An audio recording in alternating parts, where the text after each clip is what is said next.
Okay, here we are in the fifth video, which is really the sixth video because the last one got split in two. This is about adding and subtracting polynomials. When you have polynomials and you're asked to add or subtract them, you need to find out what the like terms are. So like terms have to have the same letters, and those letters, those variables, have to have the same exponent. So like 2x squared plus x, you're not allowed to add that till you know what x is. But 2x squared plus x squared, you can do that. There's two of the x squareds here, and there's one of the x squareds there. That's 3x squared. Oops. So they have to have the same letter, and they have to have the same exponent. So if this was a 3, no good. If this was a y, but that was still squared, no good. So when they're like terms, they have the same letters, and each letter has to have the same exponent in it.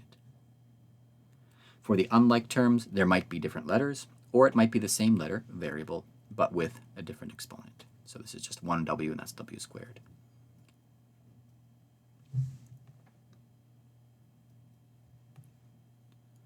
Okay.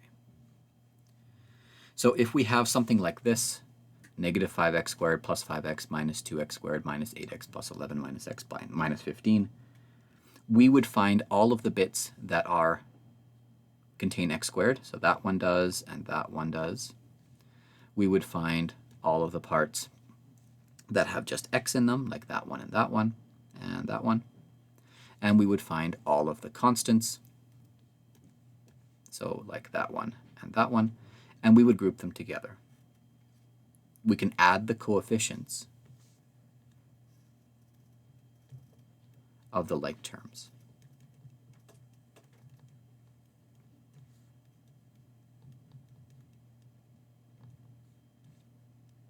And only the like terms. So if we have an example here, this problem, that over there, 3x plus 2 plus 2x minus 5, then we will find our like terms.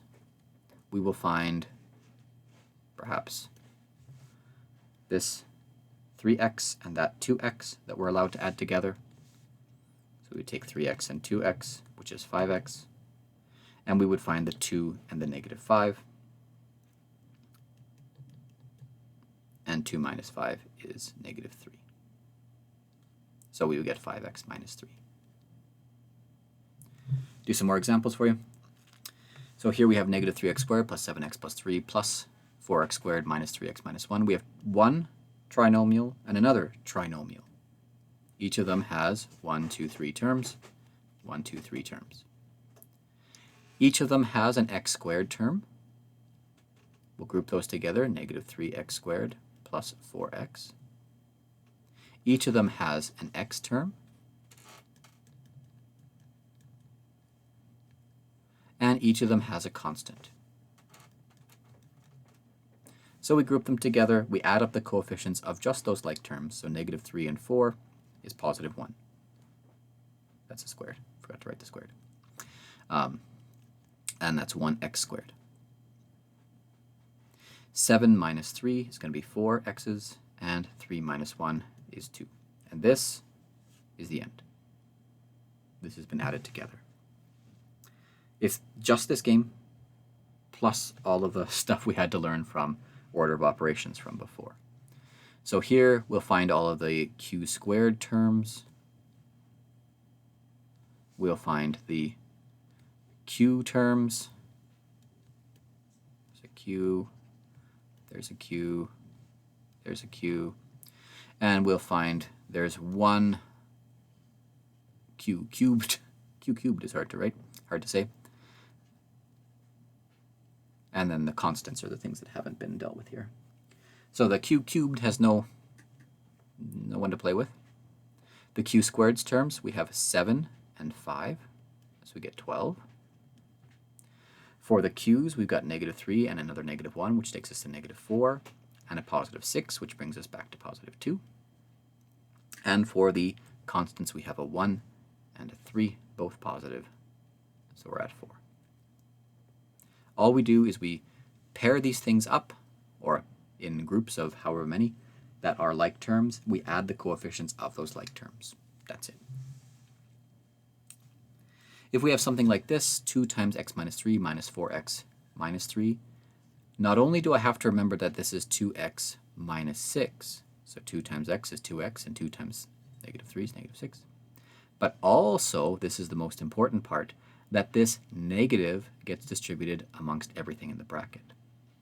So negative 4x, negative times 4x, or negative 1 times 4x maybe, is negative 4x. And negative times negative 3 is positive 3. And now we can go and say, okay, here we have our x terms and we have our constant terms. So 2x and negative 4x is negative 2x. And negative 6 and positive 3 is negative 3. So be careful. If there's a number outside of a bracket like this, you need to multiply by everything on the inside. And if there's a negative sign outside the bracket like this, that's kind of like saying plus negative 1 times what's in here. That needs to be distributed to everything in the bracket as well. Do a few more. 3a plus 2 minus 2a minus 5. Sorry, plus 5, sorry. This negative sign here, always watch out for these. So we have 3a and negative 2a. And for the constants, we have 2 and negative 5. So 3a minus 2a, there's just 1a left.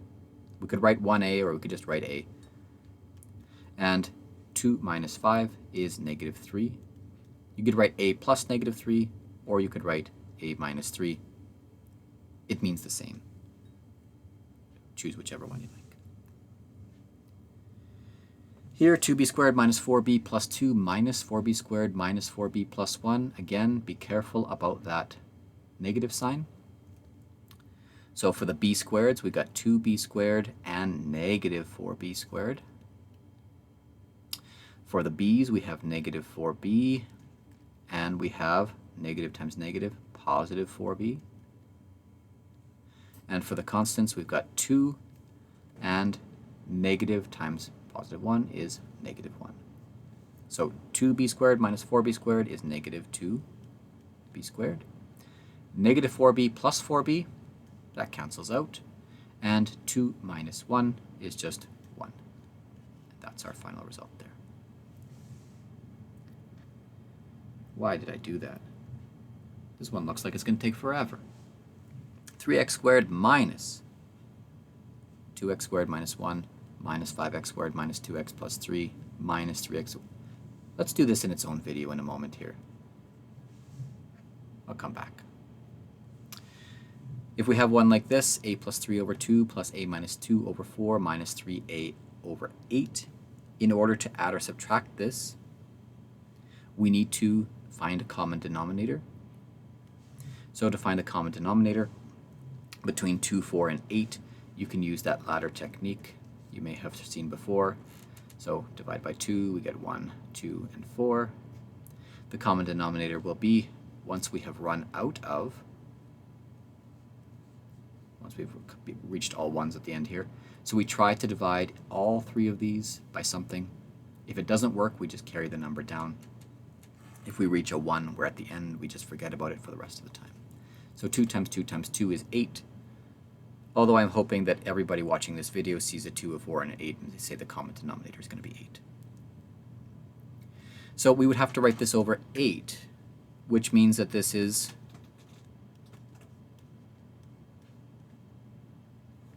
instead of 2, it became 8. How did we get from 2 to 8? We multiplied by 4, so we have to multiply the top by 4 too. How do we get from 4 to 8? We multiplied by 2, so we need to do that on the top as well. 8 was already 8. No problem there. So if we have 4a plus 3, not plus 3, 4a plus 12 over 8, plus 2a minus 4 over 8, minus 3a over 8. Now we have common denominator. We leave our denominator alone. We just do our addition subtraction. So 4a plus 2a minus 3a. 4 plus 2 is 6, minus 3 is going to be 3. 12 minus 4 is just going to be 8. There's no constant over here. So we get 3a plus 8 over 8. I'll do that one just above in another video just all by itself.